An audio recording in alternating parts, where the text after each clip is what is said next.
Ancient travellers left behind their golden travel accounts in the form of travelogues for the future generations to read, learn and delight. We bring those to you in our audio series, Travelogues in Time.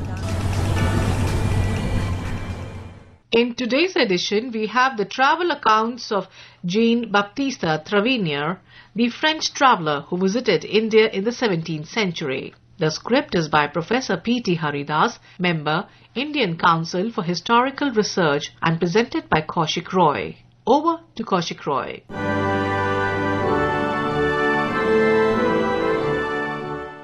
The renowned French traveller cum merchant of the 17th century visited India more than 6 times. The accounts of his visits contain very valuable information about the political history, society, important cities of India, the life of its population, customs and habits, food, animals and birds, and various systems of worship of the Hindus and the Muslims. It also contains details of the palaces of the Mughal rulers, forts in different places, thrones used by them, mausoleums of the Mughals, etc. Here we may discuss some of them.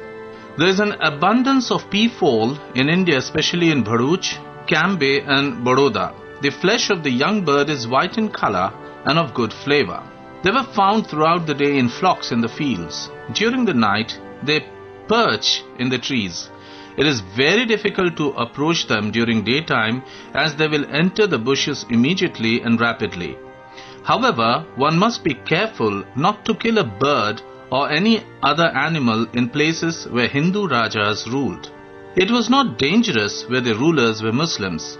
This statement of Tavernier may be considered as an exaggeration, as there might have been only some restrictions for killing some birds and animals, and not all.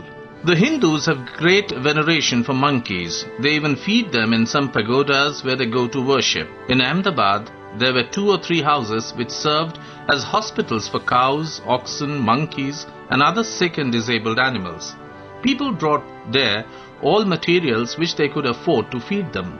On Tuesdays and Fridays, all monkeys in the neighborhood of Ahmedabad came together to the town and used to eat rice, millets, sugarcane, etc. placed before them by the house owners. If the food was not found, the monkeys would break the tiles of the houses and cause great damage. Delhi was a large town near the Yamuna River. The Mughal ruler Shah Jahan caused the construction of the new town of Shahjahanabad, where he preferred to reside since the climate was temperate. Delhi had become much broken down and was nearly all in ruins. Shahjahanabad was a great straggling town. All houses of private individuals were large enclosures, in the middle of which were the dwellings. None could approach the place where the women were shut up. Majority of the nobles did not live in the town, but had their houses outside so as to be near the river. There was a long and wide street where on both sides there were arches under which the merchants carried on their business. Overhead there was a kind of platform. The street led to a great square where there was the king's palace. Another straight and wide road led to the same square near another gate of the palace. Here were the houses of the principal merchants who kept no shops for themselves. The king's palace was a half-league in circuit. The walls were of fine cut stone with battlements. At every 10th battlement there was a tower. The fosses were full of water and were lined with cut stone. The principal gate of the palace had nothing magnificent about it. From this court, one enters into a very wide and long passage. It had on both sides handsome porticos. Beneath there were many small chambers where some of the horse guards lived. These porticos were raised about 2 feet from the ground. The horses which were fastened to rings outside took the feed on the edge. In certain places there were large doors leading to different apartments where women lived. In the middle of this passage there was a channel full of water, leaving a very good roadway on both sides and formed little basins at equal distances. This long passage led to a large court where the amirs or the nobles of the country constituted the bodyguard. There were low chambers around this court for their use. From this second court can be entered into a third one through a large gate by the side of which there was a small room raised on 2 or 3 feet from the ground, where the royal wardrobe was kept. The khilal, that is a robe of honor, was obtained from here whenever the king wished to honor a stranger or his own subjects. Over the same gate, a little away, there was a place where the drums, trumpets and hautboys were kept.